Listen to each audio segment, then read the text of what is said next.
तो दोस्तों आज हम फिर से आपके लिए लेकर आए हैं देश दुनिया की सभी ताज़ा बड़ी खबरें। फटाफट एक एक कर विस्तार से आज आपको बताएंगे, तो वीडियो को अंत तक जरूर देखें। दोस्तों पहली खबर में आपको बता दें कि पाकिस्तान से मोदी सरकार को लगने जा रहा बड़ा झटका। चीन की मदद से एलओसी पर भारत के खिलाफ डिफेंस सिस्टम बना रही है पाकिस्तान की सेना, मोदी सरकार के उड़े होश। वहीं आपको बताएंगे दोस्तों कि पटना में विपक्षी दलों की बैठक में नहीं बुलाए जाने से नाराज हुए ओवैसी, विपक्ष पर बोला बड़ा हमला। वहीं आपको बताएंगे दोस्तों कि मस्जिद में घुसकर सेना के जवानों ने जबरन लगवाए जय श्री राम के नारे, जम्मू कश्मीर की मुख्यमंत्री ने किया दावा। वहीं आपको बताएंगे दोस्तों कि उत्तर प्रदेश में 31 जुलाई तक पुलिसकर्मियों की सभी छुट्टियां रद्द, बकरा ईद कावड़ यात्रा के चलते लिया गया है फैसला। वहीं आपको बताएंगे दोस्तों कि रूस ने सीरिया में किया हवाई हमला, 2 बच्चे समेत 13 लोगों की हुई मौत। वहीं आपको बताएंगे दोस्तों की ओटीटी रिलीज को लेकर मुश्किल में फंसी the film the Kerala story, नहीं मिल रहा है कोई भी खरीदार। तो दोस्तों सभी खबरों को आपको एक एक कर बताने वाले हैं। वीडियो को लाइक करके चैनल को सब्सक्राइब कर दें और हमें कमेंट करके बताएं कि आपके जिले किस राज्य से हमारी खबरों को देख रहे हैं। इसी बीच पर तो दोस्तों अगली खबर की ओर, तो पाकिस्तान से लगने जा रहा है मोदी सरकार को बड़ा झटका। चीन की मदद से एलओसी पर डिफेंस सिस्टम बना रही है पाकिस्तानी सेना। जी दोस्तों आपको बता दें कि चीन और पाकिस्तान की सेना मिलकर एलओसी पर भारतीय सेना के खिलाफ बड़ा षड्यंत्र रच रही है और इसका खुलासा आज हुआ है, जिससे मोदी सरकार की नींद उड़ गई है। दरअसल आपको बता दें कि चीन पाकिस्तानी सेना को मानव रहित विमान और लड़ाकू विमान उपलब्ध कराने, कम्युनिकेशन टावर बनाने और नियंत्रण रेखा पर अंडरग्राउंड केबल बिछाने के काम कर रही है और इसमें पाकिस्तान की सेना की चीन की सेना मदद खुलेआम कर रही है, जिससे मोदी सरकार की चिंता बढ़ी हुई है। दरअसल आपको बता दें कि पीओके में भी चीन की सेना लगातार पाकिस्तान की मदद कर रही है और पाकिस्तान की सेना को मजबूत करके भारत के खिलाफ खड़ा कर रही है, जिससे मोदी सरकार की चिंता बढ़ी हुई है। तो ये बड़ी अपडेट आई दोस्तों कि मानव रहित विमान और लड़ाकू विमान देने के बाद अब कम्युनिकेशन टावर भी चीन की सेना मदद करके पाकिस्तान की सेना के लिए बना रही है और ये काम कहीं और नहीं बल्कि भारत और पाकिस्तान की जो सीमा है एलओसी उस पर हो रहा है। इसी बीच पर तो दोस्तों अगली खबर की ओर, तो विपक्षी दलों की बैठक में नहीं बुलाए जाने से नाराज हुए असदुद्दीन ओवैसी। दोस्तों आपको बता दें कि एआईएमएम के प्रमुख असदुद्दीन ओवैसी ने शनिवार को कहा कि उन्हें नहीं पता कि उनकी पार्टी को बिहार की राजधानी पटना में 23 जून को हुई विपक्षी दलों की बैठक में क्यों नहीं बुलाया गया। ओवैसी ने प्रधानमंत्री मोदी के अमेरिकी दौरे पर यह कहने के लिए उनकी आलोचना की कि भारत में मोदी सरकार के शासन के दौरान अल्पसंख्यकों के साथ कोई भेदभाव नहीं हो रहा है। ओवैसी के सहयोगी तथा औरंगाबाद से लोकसभा सदस्य इम्तियाज जलील ने कहा कि एआईएमएम भारतीय जनता पार्टी को हराने के लिए उन सभी दलों से ज़्यादा उत्सुक है जो बैठक में शामिल हुए। दरअसल आपको बता दें कि 23 जून को जो पटना में विपक्षी दलों की बैठक हुई थी उसमें सभी पार्टियों को बुलाया गया था, लेकिन असदुद्दीन ओवैसी की पार्टी एआईएमएम को इसमें नहीं बुलाया गया था। इससे असदुद्दीन ओवैसी नाराज हुए हैं। इसी बीच पर तो दोस्तों अगली खबर की ओर, तो मस्जिद में घुसकर सेना के जवानों ने लगवाए जबरदस्ती जय श्री राम के नारे। दोस्तों आपको बता दें कि जम्मू कश्मीर के पुलवामा की एक मस्जिद के अंदर सेना के कुछ जवान जबरन घुस गए और मुसलमानों से जबरदस्ती जय श्री राम के नारे लगवाए हैं। दरअसल आपको बता दें कि ये बात जम्मू कश्मीर के पूर्व मुख्यमंत्री महबूबा मुफ्ती ने कही है। उन्होंने कहा कि ये जवान 50 RR थे। उन्होंने इसे उकसावे का काम बताया और लेफ्टिनेंट जनरल राजीव घाई से जांच कराने की मांग की है। आपको बता दें कि लेफ्टिनेंट जनरल घाई ने श्रीनगर स्थित चिनार कॉर्प्स की जिम्मेदारी 14 जून को संभाली है। वह आतंकवाद विरोधी अभियान और एलओसी पर सुरक्षा की जिम्मेदारी भी संभाल रहे हैं। मुफ्ती ने ट्वीट कर कहा कि मुझे ये जानकारी बहुत दुख हुआ कि 50 RR के जवान पुलवामा की मस्जिद में घुस गए और मुसलमानों से जबरदस्ती जय श्री राम के नारे लगवाने लगे। अमित शाह की यात्रा से पहले ये जो भी किया जा रहा है इसे उकसावे की कार्रवाई कहेंगे। मैं राजीव घाई से निवेदन करती हूँ कि तत्काल जांच करवाई जाए। तो ये बड़ी अपडेट आ रही दोस्तों।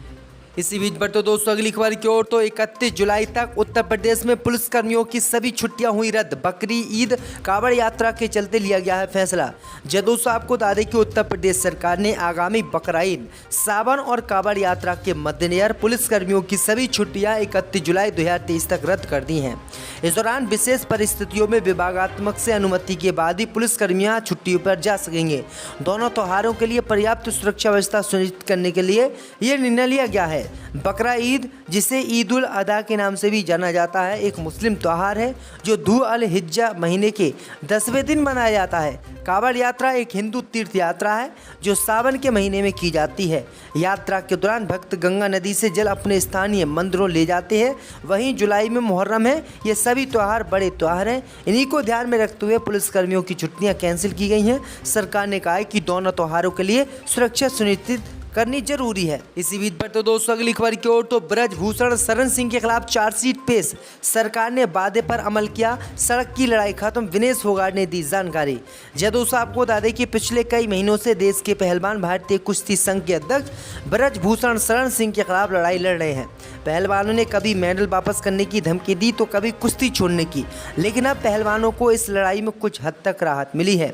उनकी सड़क की लड़ाई खत्म हो गई है, अब ये लड़ाई कोर्ट में पहुंच चुकी है। अब इसका फैसला कोर्ट करेगा। जब तक न्याय नहीं हो जाता, इस बात की जानकारी गोल्ड मेडलिस्ट विनेश फोगाट ने ट्विटर पर एक पोस्ट के जरिए दी है। ब्रजभूषण शरण सिंह पर महिला पहलवानों के साथ यौन शोषण और महिला उत्पीड़न की शिकायतें की गई थी। इस संबंध में अब विनेश फोगाट ने ट्विटर पर जानकारी दी है। उन्होंने एक पोस्ट शेयर की जिसमें बताया है कि 7 जून को हुई बातचीत में सरकार ने अपने वादों पर अमल किया है। महिला कुश्ती खिलाड़ियों के द्वारा की गई शिकायतों के संबंध में 6 महिला पहलवानों द्वारा दर्ज FIR की दिल्ली पुलिस ने पूर्ण जाँच की है। उसके बाद वह चार्जशीट 15 जून को कोर्ट में पेश कर देगी। इसी बीच पर तो दोस्तों अगली खबर की ओर तो OTT रिलीज को लेकर मुश्किल में फंसी द केरल स्टोरी, नहीं मिल रहा है कोई भी खरीदार। जब दोस्तों आपको बता दें कि फिल्म मेकर सुदीप्तो सेन के डायरेक्शन में बनी फिल्म द केरल स्टोरी ने बॉक्स ऑफिस पर 200 करोड़ रुपए से ज़्यादा की कमाई की। फिल्म में आदा शर्मा लीड रोल में रही।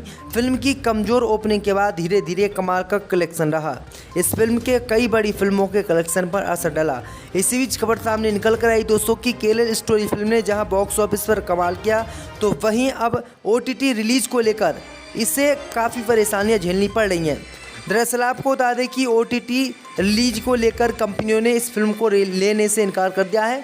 यानी OTT रिलीज को लेकर इस फिल्म को कोई भी नहीं खरीद रहा है और कोई भी जो OTT कंपनियां हैं वो इस फिल्म को रिलीज करने के लिए अपने चैनलों पर तैयार नहीं है।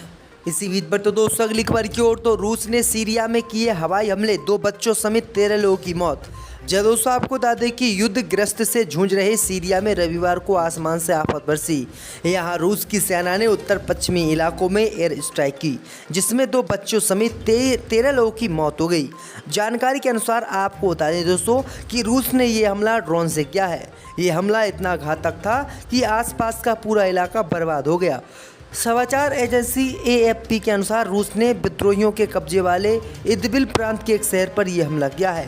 AFP के अनुसार इस हमले से शहर का एक फल और सब्जी बाजार पूरी तरह से प्रभावित हुआ है। इस बाजार में स्थानीय किसान अपनी उपज बेचा करते थे।